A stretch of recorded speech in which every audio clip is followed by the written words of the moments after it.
Hello,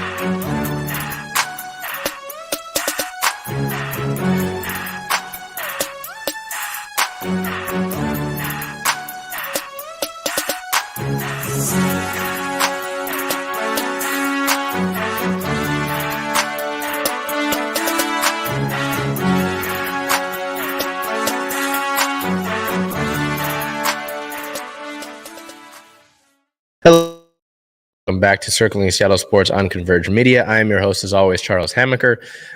You can see here that I am not joined by Bel Garcia on your screen.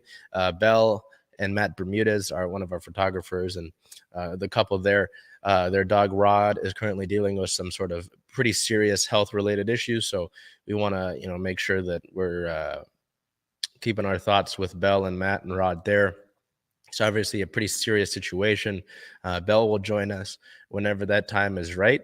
But until then, thinking about them pretty seriously. I know that this is what we do here, but I want to make sure that Bel is well thought of, and, hopefully everything goes well on their part. So we'll do ours. We'll get through this show here today with all the sort of, it's a pretty hefty week of Seattle sports news that we got to go through, from Seahawks to, yes, there's Mariners stuff, which is, a little bit controversial. The trade that took place, there's some Storm updates. The Sounders made a GM hiring. The Kraken hit 7 games in their win streak, but that would end there. The Reign made a signing, and we have some injury-related news. Thankfully, it's not too bad. There were some Seawolves signings as well, so there's a bunch to go through. So we'll do our best to get through all of that here as we take a look, firstly, at the Seattle Seahawks and their past game down in LA. So it would be their second time in LA as they played in SoFi Stadium, having beaten the Chargers earlier in the year down there. Secondly, they would come down here on December 4th to beat the LA Rams 27-23. A late touchdown with under a minute left by DK Metcalf would win the game for the Seahawks. Seattle would hold on. Cody Barton would collect a game-sealing interception to beat the Rams, and that would do it, sending Seattle to a 7-5 record. So this was a big one, not only because it's a sort of divisional game, but also considering the fact that the Rams have always been a sort of tough team here over the time that Sean McVay has been the head coach. You're also battling for a playoff spot now that, you took the 2-game losing streak, and the 49ers have caught up to you. There's a bunch of teams that are in the hunt currently for that wild card spot, and now you have to keep pace with them and try to stack some wins up so that you can reach the postseason, which is not something that I thought that we would be talking about. I know that at the beginning of the year, 7 games was what I thought that this team would reach, and we're already at that point, with some games to play. So I'm happy with that, but things aren't going to get easier, unfortunately. So let's look at some offensive players of the game here. I went with wide receiver DK Metcalf, 8 receptions, 127 yards, and 1 touchdown. That would be a game winner, with Jalen Ramsey draped all over his back after the 2-1 at it throughout the game.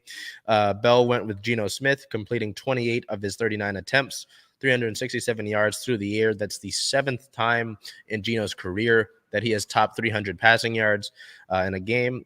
3 touchdowns on the day and 1 interception, which could put some air quotes by it, as we'll address that in a second. But let's get to defensive players of the game here. Bell went with cornerback Tariq Woolen, 7 tackles on the day, only 1 of them solo, 1 interception, and 3 pass deflections.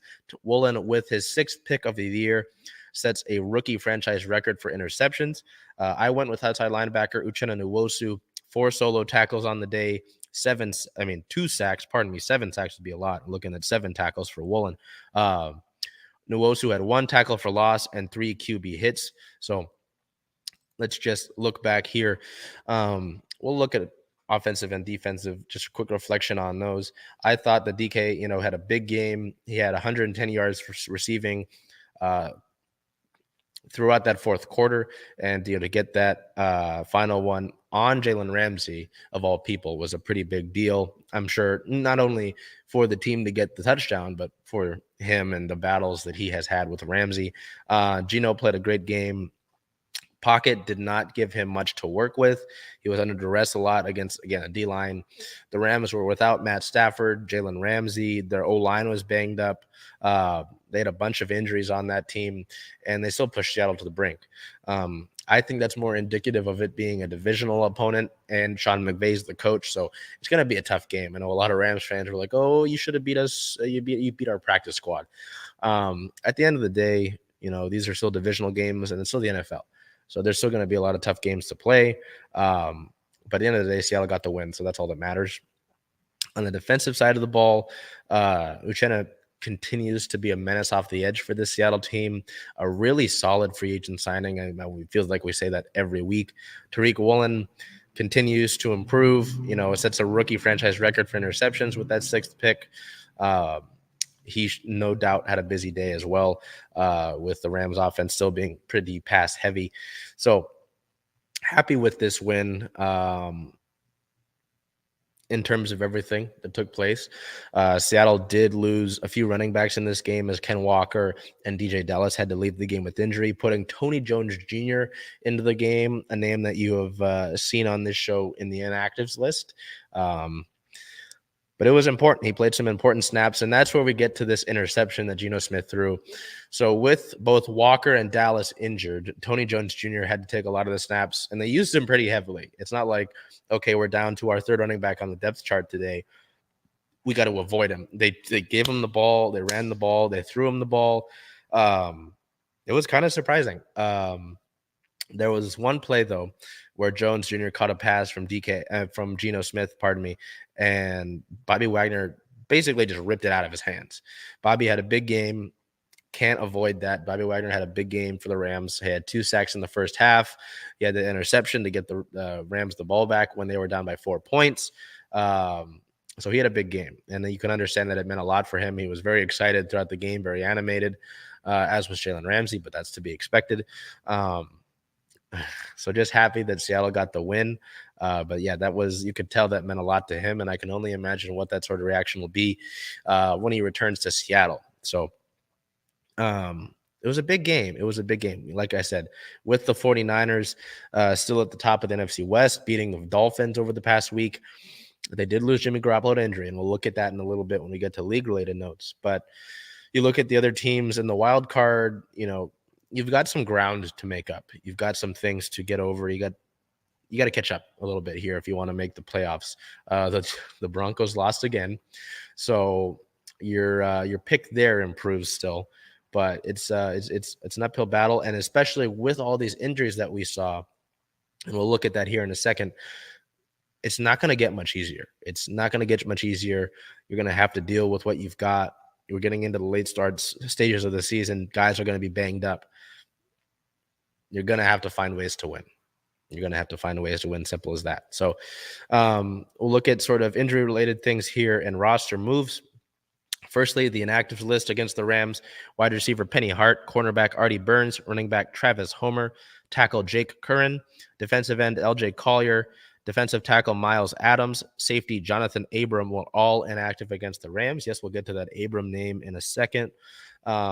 In sort of terms of injury-related updates, on the 29th, Seattle was sort of unsure if Ryan Neal could play, but they were optimistic about it. Pete Carroll said that he might miss some practice time with a pretty serious elbow issue, but could return. He did play some snaps throughout this game, but was on the sideline for a good amount as well. So kind of a mixed bag here. His replacement, Josh Jones, did leave the game with an injury, and we'll look at that here after we look at this roster sort of related stuff. On the 3rd of December, running back Travis Homer was listed out due to an illness. So wide receiver Laquan Treadwell and linebacker Vi Jones were elevated from the practice squad. And we look at sort of injuries sustained against the Rams. Running back Ken Walker left the game with an ankle injury. Pete Carroll has termed it as a jammed ankle. It's not a sprained ankle. And Walker's undergoing tests today to determine the severity of that injury. As I mentioned, safety Josh Jones went out with a hamstring injury, so Seattle was out without him for most of the second half. Running back DJ Dallas went out with an ankle injury, and wide receiver Marquise Goodwin went out with a hand injury. So Seattle's just going to have to deal with it. Without running back Ken Walker, who knows how long he's going to be out. DJ Dallas has been banged up. He was going into the second half banged up. He did play some snaps throughout the rest of the game after sort of coming out, but not going to be good here. It seems like hopefully Travis Homer is going to be able to come back and play a good amount of snaps for Seattle next week, but it's going to be a tough slate for him dealing with all of that. So that, as well as on the 30th, the team claimed safety Jonathan Abram off of waivers. He is a former first-round pick of the Raiders back when John Gruden was the head coach and Mike Mayock was the general manager. Abram did spend a short visit with the Packers over the last few weeks, having been claimed by Green Bay off of waivers from Las Vegas. So potentially some safety depth there for Seattle, but just considering how quick he was in and out of camp with the Packers, I'm not sure how much of an impact he's really going to be able to make, unfortunately, just because the Packers are a team that needs some secondary help. And if they didn't want to keep him, I don't know how much that means towards us keeping him. So nonetheless, I digress. We'll look at some league-related news here on the 4th. This past Sunday, while the Seahawks were dealing with their game, the 49ers reported they were open to bringing Jimmy Garoppolo back next season. On the same day against the Dolphins, Garoppolo would break his foot, and he is out for the year. So that's a tough loss for them. They were trying to keep top spot in the NFC West. Brock Purdy, a rookie quarterback, filled in for Garoppolo, and they would beat the Dolphins, but that's a loss for them on offense. Ravens quarterback Lamar Jackson, who is looking to cash in this offseason while being on the last year of his deal, left the game against the Broncos with a knee injury, and he will be out from days to weeks. So looking for some severity news on that injury as well. But the backup for the Ravens would be able to come in and beat the Broncos. So the Broncos' struggles continue. Let's look ahead for our Seahawks here. They are 7-5. They still sit at second in the NFC West. They are in the playoff hunt. They're not in a playoff spot right now. And they look ahead to December 11th versus the Carolina Panthers. That is a 1:27 p.m. start time. It's going to be an interesting one with how banged up Seattle currently is. But the Panthers have had their own struggles with their roster. Baker Mayfield got put on waivers. So there's a lot of things that they need to figure out as well going forward. So it should be Seattle's returning home. I know they're going to be banged up, but you look at that hopefully as a contest that Seattle should be able to pull out of. We look ahead to our Mariners, and while, yes, it is the offseason, things continue to be really busy for our ball club. So we'll jump right into baseball operations, staff hires, and promotions by the team back on the 28th of November. We'll take a look here. Dave Cameron as Senior Director of Player Procurement. He's a new hire. Patrick Hafner as Manager of Major League Video Operations. I'll let you take a look here at the rest of that list if you want to pause and take a quick, longer look. Dave Cameron is somebody that has been pretty revered in the baseball analytics community for the work that he's done. So Seattle bringing him on should be a great help to their staff and what they're doing as well.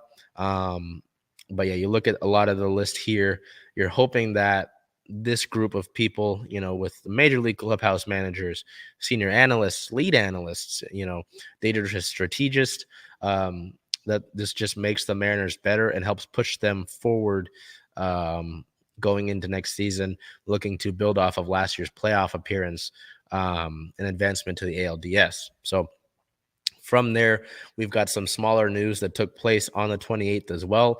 There was a rumor that the team is interested in outfielder Michael Conforto. Seattle is among the teams that are interested in the free agent outfielder.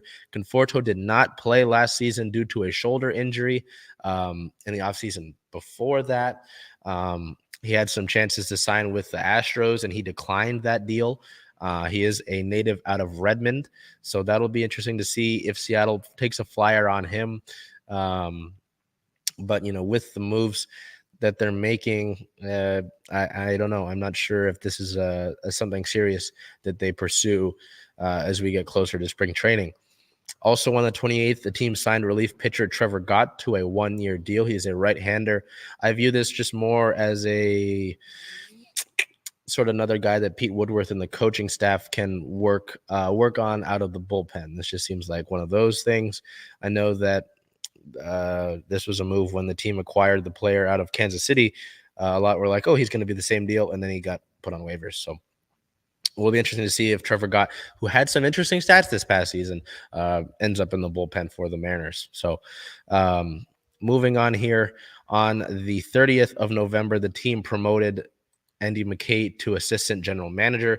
McKay enters his 8th year with the Mariners. He was hired as the organization's director of player development on October 21st of 2015, promoted to senior director of baseball development on November 15th of 2021, spending all of the last 7 seasons overseeing every aspect of the Mariners minor league system, including roster management and skills development.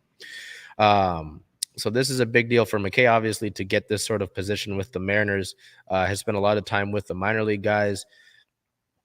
As an assistant general manager, McKay will oversee baseball development at all levels, including player and staff development, mental skills, and education programs across the organization. He will oversee the director of player development and help advise in roster building, as well as installation of Seattle's system and programs on all levels. So you want to look at that sort of thing for the Mariners. But this next sort of headline that we'll get to is a direct sort of impact that direct sort of result of the impact that McKay had for the Mariners, as on December 1st, the Mariners were named as Baseball America's MLB Organization of the Year. Jared Dipoto says that we are incredibly honored to be recognized in this way by Baseball America. The significance of this honor is best seen through the prestigious list of organizations who precede us, whom we are humbled to join. The Mariners went 90-72 for the 2nd consecutive season, earning a postseason berth for the first time since 2001. Seattle is one of 6 franchises to win at least 90 games in each of the last 2 seasons, along with the Dodgers, Astros, Yankees, Cardinals, and Blue Jays. Seattle came into the 2022 season with the #1 ranked minor league system in the majors, with several top prospects making key contributions at the major league level as rookies. It just goes to show you the sort of impact that that front office has for Seattle. And so when we go back to here, that list of promotions and staff hires in baseball operations, that's what Seattle is looking to maintain, that sort of excellence, that sort of performance from its front office. Not just the players, not just the coaches, but the front office that puts those players and puts those coaches in the places to succeed, and not only just make this past year's postseason berth just ending the drought and just a 1-year thing, make it a year-to-year thing that this city and this team can be proud of, in contention, to win the big one. At the end of the day, the goal is to win the World Series. That's the goal. And that's what you're hoping, that hires like that, when we look at baseball operations and Andy McKay moving to assistant GM, that's what you're hoping to strive. That's what you're striving for, right? So we'll look at that. So with McKay getting promoted, that left a hole in the director of player development in that seat. Seattle would fill that seat with Justin TOOLE. Now, Justin TOOLE is a 36-year-old coming to Seattle from the Cleveland Guardians, where he served as their major league hitting analyst for 3 seasons. Andy McKay would say that we are beyond thrilled to have Justin leading our player development program. In Justin's career as a player, coach, and member of the front office, he has repeatedly demonstrated the ability to make everyone around him better. With this hire, we have ensured that both our staff and players still continue to grow in ways that will bring us closer to a championship in Seattle. TOOLE transitioned from playing to coaching in the year of 2016, serving as the hitting coach for Short A Mahoning Valley in the Guardians organization. He was promoted in each of the ensuing seasons, serving as hitting coach for Class A Lake County in 2017, High A Lynchburg in 2018, and Double A Akron in 2019. So I just sat here and talked to you about improving the front office. With the trajectory that TOOLE has been on, this just seems like another move where Seattle is improving that front office and staying better in all facets, not just the player asset, not just the coaching aspect.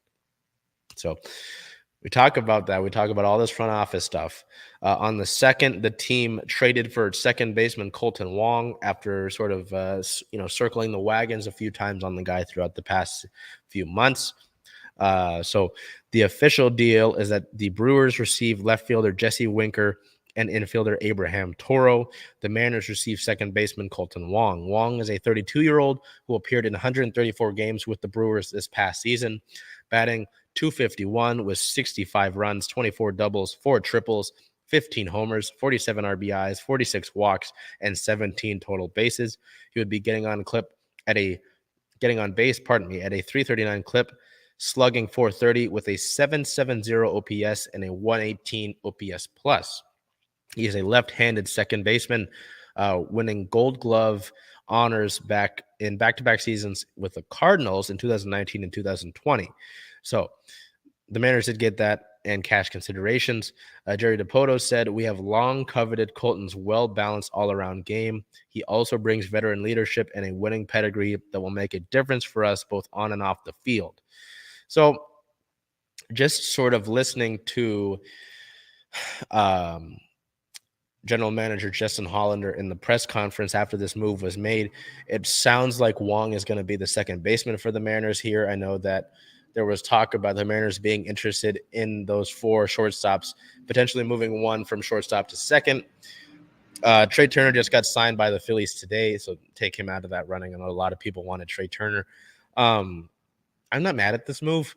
It's really sounded like, well, Wong had a down year defensively for the Brewers this past season, but it really sounded like Hollander was very confident in the ability of the organization to bring Wong back to his best potential, especially with infield coach Perry Hill. So I don't doubt that at all. I know a lot of people were sort of left like meh with this sort of move. I'm okay with it. It is an improvement, I would say, over the sort of platooning that Seattle did at second base. That's not to say anything against a certain fan of ours' favorite player, but it just seems like this is where Wong is going to be. He's going to be a starting second baseman for Seattle, and now Seattle. Well, that was the thing, too, is that Hollander said that this team will continue to look to improve offensively anywhere they can. If the right situation arises, that they'll take that shot. It just doesn't seem like they're going to add, though, at that second baseman spot, or that they wanted to move J.P. Crawford to second base or anything like that. So I'm okay with it. It seems solid with Perry Hill to help Wong. It sounds like he will see an improvement defensively. I know that's something that it was interesting listening to Justin Hollander's press conference, is because he said that Wong called Perry Hill the same day to get on the phone with him to get working on things. So that's exciting to me.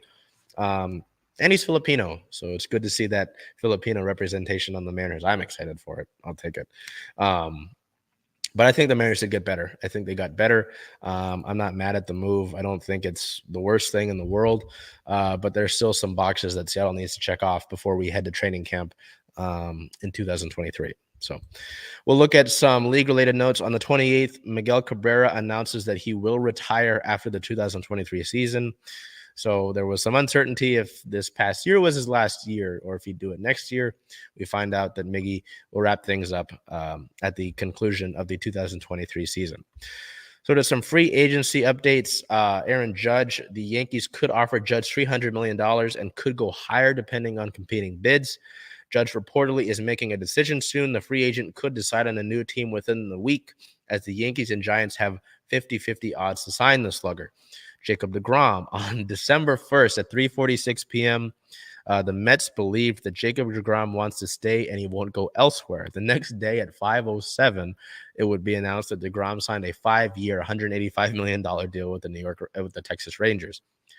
New York Rangers, Texas Rangers, hockey, baseball. My apologies. So the Rangers get a little bit better. They're still missing a ton of pieces, but it's just funny to me. But the Mets did replace deGrom and sign Justin Verlander to a 2-year deal. So good for them. That'll be it for our Mariners here. We don't have any storm overseas news for you, unfortunately, as that still hasn't been updated. It's still looking for that. But we do have something pretty important. On November 30th, the Storm would release their 2023 schedule. So we have some updates for that. It was one small note, one to be the instigator here. The Storm were using pictures of Breanna Stewart to promote this, so I assume that means they're sure she'll come back, but we'll see. The official schedule starts on May 20th for Seattle versus the Las Vegas Aces at home. That's a 12 p.m. start. It's a Commissioner's Cup game. The next one is May 26th versus the Dallas Wings at home, 7 p.m. That's the Commissioner's Cup game. May 30th versus New York Liberty at 6. June 3rd at the LA Sparks at 6 o'clock. That's the Commissioner's Cup game as well. June 6th versus the LA Sparks at home is a 7 p.m. start, which is another Commissioner's Cup game. June 9th versus the Washington Mystics is a 7 o'clock start.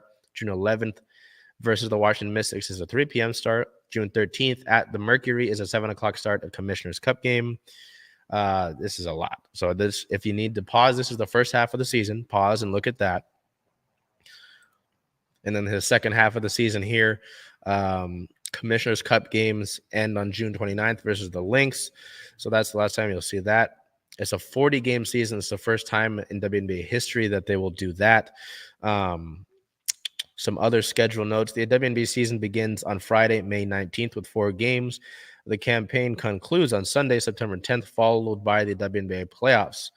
The 2023 AT&T WNBA All-Star Game is scheduled for Saturday, July 15th.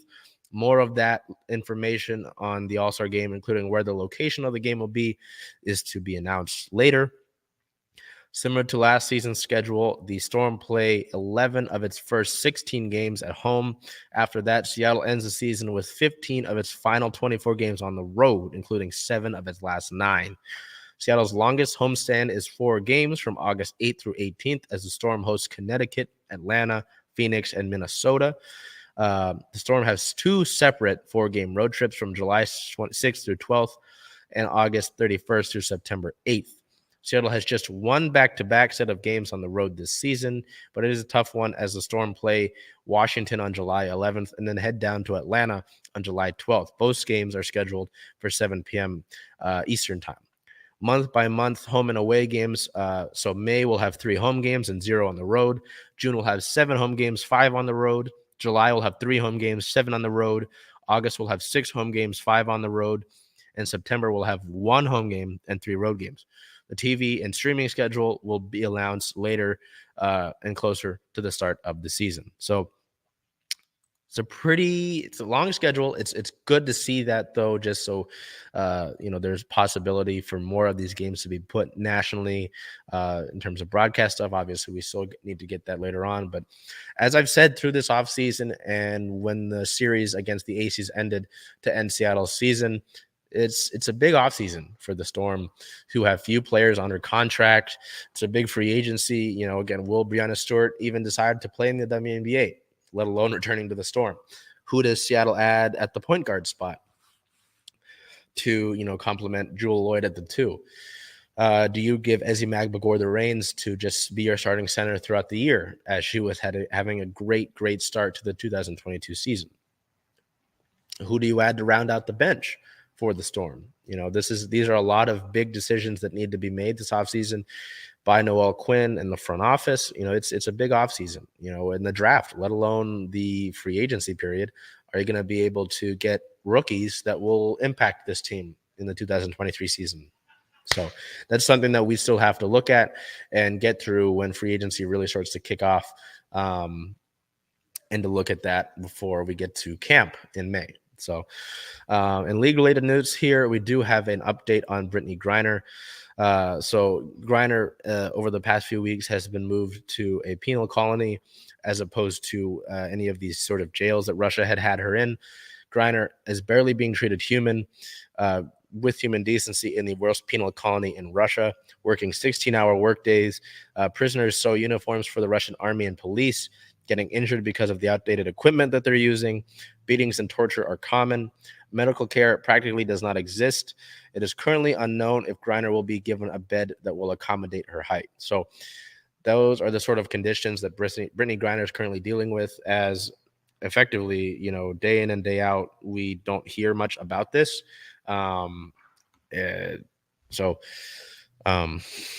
Jesus. Yeah, I wanted to give an update on that. It's just pretty insane to think about that. I know that there have been sort of swap proposals by Russia I haven't heard anything on the front of whether the U.S. is pushing further for that, but it's just amazing that day in and day out we continue to hear less about this and the fact that she's still in Russia. So hoping that this is something that I remember when this dropped that we were hoping this would be done in a few weeks. Now we're in December 2022 now, and we're going to get closer and closer to this being one full year for GRINER stuck in Russia. So yeah, I don't have much to say on that. It's just pretty ridiculous. We'll look over here to our Sounders and some team related notes here. The team officially hired Craig Waibel as their new general manager, filling the hole left by Garth Lagerwey, who left to Atlanta. So let's get to know Craig Waibel a little bit as he takes over as general manager and chief soccer officer. He is the third general manager in Sounders history. He had an 11-year playing history in MLS, winning 4 MLS Cups, 1 Supporters Shield, and 1 Lamar Hunt U.S. Open Cup trophy, spending time with 4 clubs in Colorado, the LA Galaxy, the San Jose Earthquakes, and the Houston Dynamo. He attended Lewis and Clark High School in Spokane, as a University of Washington graduate and a former assistant coach with the men's soccer team, spending time with the organization. He already spent time with the Sounders in 1999 and 2000 with the Seattle Sounders A-League team, and spent 2001 and 2002 on loan to the Sounders. He was also the club's senior vice president of soccer operations and sporting director, hired in April of 2021. So a promotion for him there. There was some controversy with this move. I saw a lot of people wanted Chris Henderson back with the club, and this was not necessarily a popular hire, but just considering the facts that he was already in the organization, has spent a lot of time with Garth Lagerwey already, getting back to their time in Real Salt Lake, and now here, the local sort of flair. I think the move makes sense. And I think he's in line to be successful in this position. To note that he was named the chief soccer officer and that the sort of president of soccer operations role is open, kind of interesting. But I think this is a solid move, and I think Seattle did well by this move. Now, the term of this was not announced. I'm not sure if that's something that gets announced or if that's just until he decides he wants to leave. But I think this is a good move for Seattle, and it provides them, some direction and another busy offseason for them. I know I talked about how busy the Storm offseason should be and how impactful that will be. But for the Sounders, there's a ton that they need to figure out as well, whether it's getting a backup striker, integrating the youth into the starting lineup more often, who they want to add as they try to get back to the playoffs after missing the playoffs for the first time in their MLS existence. So there's some stuff at hand for the Sounders, and I believe Waibel should be able to help them with that. Just a sort of World Cup update on the 29th, neither Jordan Morris nor Christian Roldan registered any minutes in Team USA's win over Iran that sent the team to the round of 16. Jordan Morris was subbed on late in their match against the Netherlands as the USA was eliminated from the round of 16 in the World Cup. Javier Arriaga did not register any minutes in Ecuador's 2-1 loss to Senegal on November 29th. So no Sounder, pardon me, wait a minute. Cameroon, Nuhu did not make the round of 16. Javier Arriaga in Ecuador did not make the round of 16. But Jordan Morris and Christian Roldan did, and it was great to see them, make it that far. The Team USA, the men's national team, has a lot of young talent. I think they'll do a lot better when it comes to 2026 when Seattle hosts some World Cup games. But I honestly didn't expect them to go that far anyway. So, we'll switch over to our Kraken here, who played 3 games over the past week, one of them on the road and 2 of them at home to begin a 3-game homestand. The first of those 3 was November 29th at the LA Kings, which is a 9-8 win in overtime. Yes, you heard me right, 9-8 in overtime. Player of the game, Jordan Eberle, 4 assists, 4 points, 3 plus/minus 1 hit. That was an absolutely ridiculous game. Where Seattle and the Kings combined for 17 goals, 4 short of the NHL regular season record of 21. December 1st versus the Washington Capitals was a 3-2 win in overtime. Player of the game, defenseman Vince Dunn, 2 assists, 2 points, a 1 plus/minus 1 shot, 3 hits, 2 takeaways. December 3rd versus the Florida Panthers, a 5-1 loss. Yeah, 5-1 kind of get brought back to reality here. Player of the game, Jared McCann, 1 goal, 1 point, and 1 plus-minus. Before we look to an overview of the week, my player of the week for the Kraken was Andre Burakovsky. The forward registered 2 goals, 2 assists, 4 points, 1 game winner, 10 shots, and 1 hit over the past 7 days. So we look at the past week for the for the Kraken, and I'm not mad at it. They reached 7 wins in a row. That's the most that this team has ever put up in franchise history for a win streak. Ends against the Panthers, who, despite their record, despite not really being in the form of the team that we saw last year that won the President's Trophy, they're a good team. And Seattle, 10 seconds in, Seattle gave up a scoring opportunity, which that was kind of indicative of the way that the game was going to go throughout these games. And it's obviously apparent in the Kings game where you allowed 8 goals. The Capitals game, not so much, but if you look at the way those goals came, you could say this as well. The defensive issues that Seattle has had and the way that the penalty kill has just deteriorated is not a good sign. It's good in the sense that that you can improve these things and thus your team can be better. You've seen the way that this offense can produce points and goals. But it's the defensive issues just continued to remain for Seattle, whether it's leaving players open, failing to really get the puck cleared from your own defensive zone. The decision making, it's not there. And someone brought up to me, is this a mentality thing or is this a player personnel issue? I think that there's a lot of talent in the defenseman category for Seattle, but there are a lot of mistakes that are being made, and eventually it's got to stop. And it goes back to the penalty kill as well. But with the penalty kill, Seattle's just got to learn to stay out of the box. I know a lot of fans in that loss to the Panthers were really upset about the officiating, and I understand that. I understand that there are calls that you're, pretty questionable on. this, and that. At the end of the day, I've always been of the thought that you can't just blame a loss on the officials. You're going to have to find other ways to just deal with it, or, usually that game does not come down to just an official's call. That's the way I look at it. I had a gentleman block me because he was so angry about that. You know what I'm saying? So Seattle just had to play better. They just 10 seconds in giving up a dangerous opportunity. That can't happen. That just cannot happen. And again, I know that Florida is a talented team, but for most of the game, they were down to 15 skaters. They were depleted. They were banged up, and they blew you out. They blew you out on home ice. So, you hope that's the sort of wake-up call that things defensively need to be worked on, that the penalty kill needs to be worked on. Power play has been fine, but it needs to be worked on as well. So not panic mode at all. This was a loss would come eventually. That win streak would end eventually. But, you got to improve on some things. There's some things that need to be things need to be worked on here for this team. They had a chance. They were working their way up towards catching up to Vegas. This obviously helps them take a hit, but it's not the end of the world. This is just a sign that, hey, things can be improved on, and they need to be. So we'll look at team-related news here. He's back on the 5th. Shane Wright would be recalled from AHL Coachella Valley as his conditional loan ended. He scored 4 goals in 5 games with Coachella Valley, and head coach Dave Haxtell did say today after practice that Wright is going to play tomorrow against the Montreal Canadiens. Hockey fans all over the world, I'm sure, will be excited to hear that, simply because Shane Wright, who was projected to go number 1 overall to Montreal, obviously fell 4th to us in the draft, and when he was drafted by Seattle, he stared down Montreal's table while he was up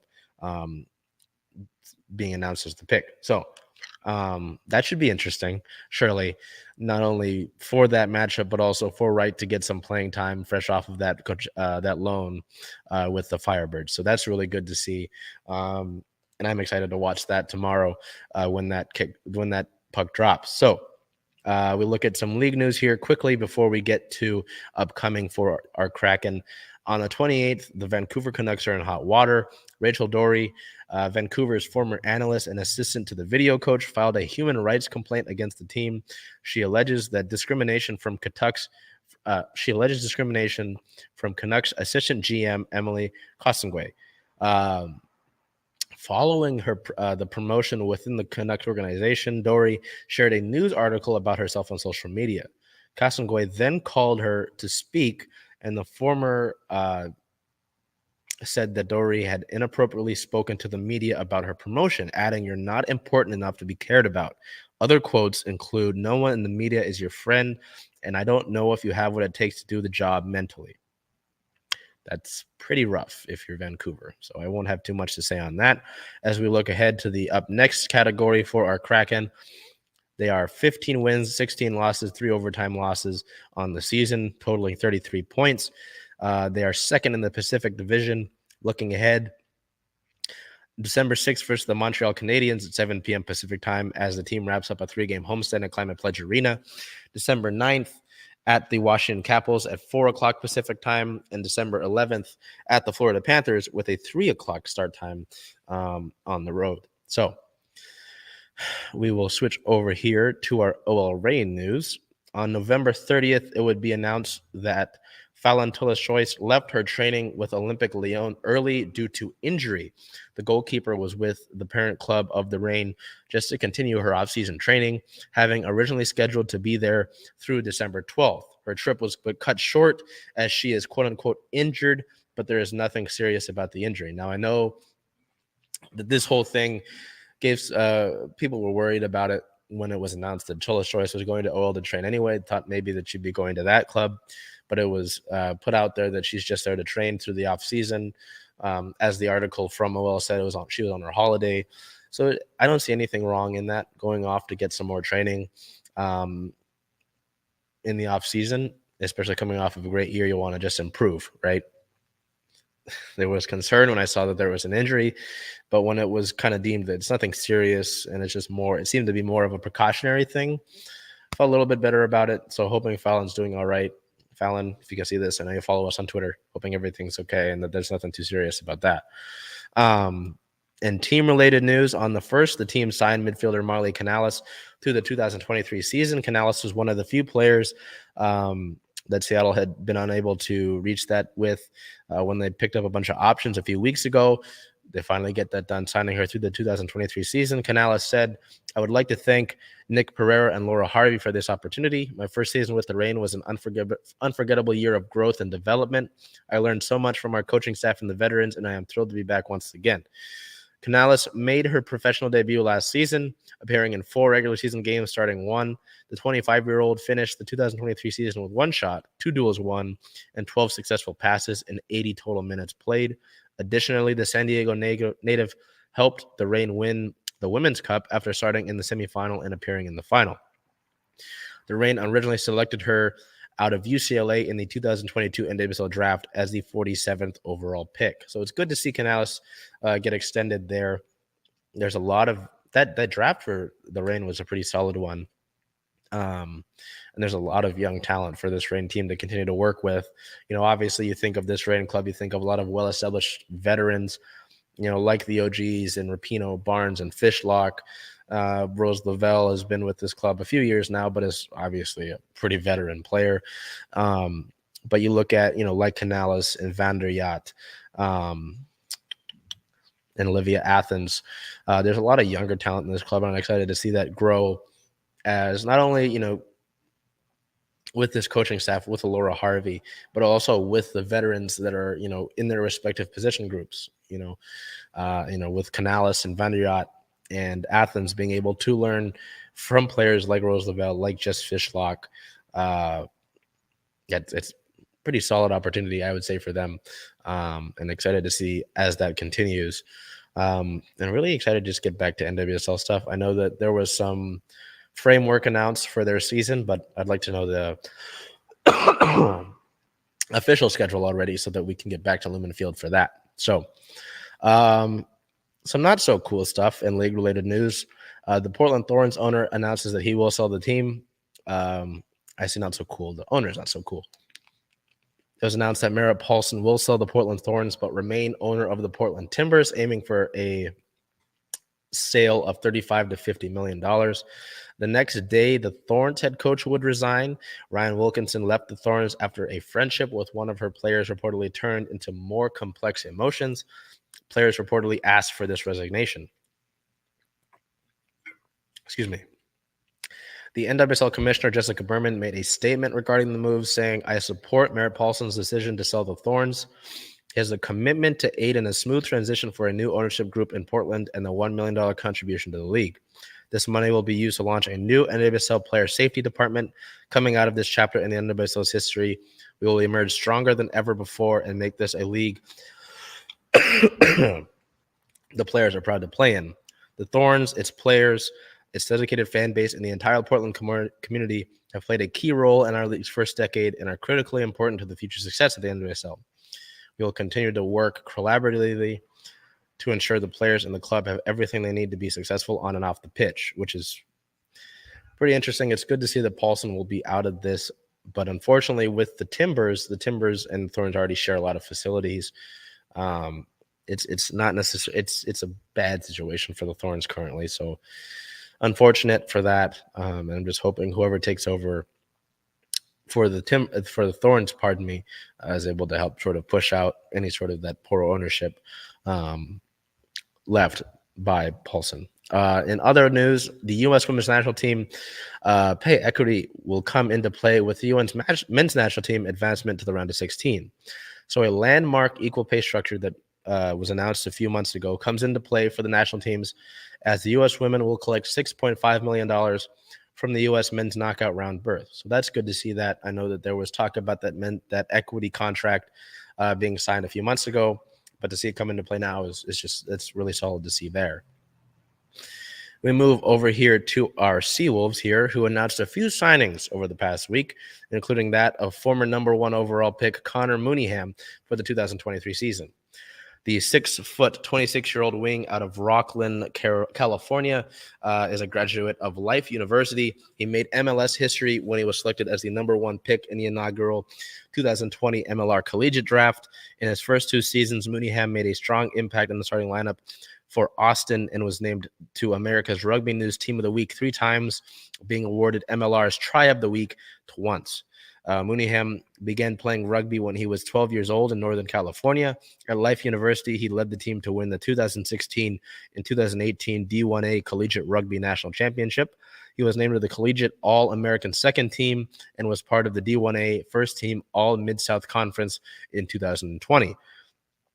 They weren't done there when it was announced on December 3rd that this team signed Mason Pedersen. A 6-foot, 26-year-old prop, Pedersen has been a key contributor for Austin's MLR team since 2018 and was MLR's first 15 player of the week twice in 2022. After 5 years in Austin, I'm excited for a new challenge. The Seawolves have 2 championships, and coming off another championship game appearance appeals to my competitiveness for the sport. I am excited to work with Coach Clark and everyone else at the Seals organization to hunt for a 3rd MLR Shield, said Pedersen. Pedersen signed with the Seawolves in the 2022 MLR Dispersal Draft, and he is also a current member of the USA Falcons team. So just looking at that, which is a pretty important deal, those 2 signings, with the young, exciting player and Connor Mooneyham and Mason Pedersen as well, who's already been a contributor, the Seawolves get better in a big way, and obviously, both of those players having played for Austin, it seems like there are players, correct me if I'm wrong, I'm sure my buddy Rucky can correct me, but it seems like there are players, from Austin, and I'm sure maybe LA, that are, not really keen on just spending the next season not playing, as their clubs have been banned, and they want to join a team that wants to win. And both of those come to Seattle, and that really helps Seattle's roster, and I'm excited to see that. So I know I've clamored for it on Twitter, but when do we get started? And I know that we did get the MLR schedule, but that's really exciting to see, and it's a sign of good things. So with that news, though, and I say with good things, it was announced earlier today on December 5th that Andrew Durutalo leaves the Seawolves. In a quote from Durutalo, he said, "It's great to have been part of the Seawolves journey for the past 3 seasons, having played the sport at the highest level, both club and internationally all over the world. It is the right time to look for my new adventure." The 35-year-old loose forward born in New York is looking for a new club to call home now. So I'm not going to speculate on whether that was because, one of those moves by the Seawolves, but, having spent the last 3 years with Seattle, 2 of those not being the best for this team, record-wise and results-wise, have to appreciate all that Durutalo has done in his time as a Seawolf. So a thank you to Andrew there. So we will look over and wrap it up with our Stars of the Week segment, and both of those happen to be Seahawks. So we'll start with Bell's here. Bell went with DK Metcalf. I can only imagine it was because of the performance that he had in that win against the Rams, helping Seattle there in a big way, not only through his receiving yards, but obviously that touchdown to win the game. And I'm sure she saved DK for Player of the Week because she had Geno for she saved DK for Star of the Week because she had Geno as her Player of the Week for the Seahawks. So I went kind of the same route for that. We kind of did a flip-flop. I went with Geno as Star of the Week here in a big game. And the reason that I did that is through a lot of that game, Geno was under duress in the pocket, didn't give him much of a chance. Blitzes weren't being picked up properly. Travis Homer, who picks up blitzes really well, was not in this game, obviously, and the other Seahawks running backs just weren't able to replicate that sort of job that he's able to do. So Geno stepped up in a big way, his 7th time ever throwing 300 yards in a game. He also is on career high now for most passing yards in the season, and so that's only going to go up from here. Geno was able to just stay calm, stay persistent throughout this game, and lead a game-winning drive, something he hasn't been able to do since 2014. So another thank you to Geno there. So that'll wrap things up about for us here. A busy week for the Seahawks as they went down to LA and handled business, but they're a little banged up. So we'll see how next week against the Panthers goes here at home. The Mariners announced a bunch of front office sort of related moves, as well as acquiring Colton Wong from the Brewers in a trade that sent Jesse Winker and Abraham Toro away. The Storm's schedule dropped, so we have an idea of when the Storm will get back to business, looking to sort of set a new path for the first time ever without Sue Bird. First time since she was drafted, my apologies. But it's effectively like she was with that organization throughout its entirety. The Sounders announced a new general manager, and the 4 players that were off during the World Cup off with their respective national teams will return home. The Kraken will look to start a new winning streak tomorrow against the Montreal Canadiens, as Shane Wright will get to play once again. The Reign announced the signing of Marley Canales and will get Phallon TULLIS-JOYCE back, so hoping that Fallon's able to rest up there. And the Seawolves made some important signings, but did lose Andrew Durutalo. So all that, still hoping the best for Bell, Matt, and Rod as they are learning to hope for good things about their dog's health there, hoping that we'll see Bell sooner rather than later. But at the end of the day, it's whenever she feels that opportunity is right. So until we see you again, wow, yeah, we're in December. We are in December. So happy holidays to you. As from, I believe, the time of Thanksgiving through December 29th, there are about 29 holidays over over all the continents. So until we see you again next week in December 11th, happy holidays, and, just wishing you all to do the best you can and make today a great day.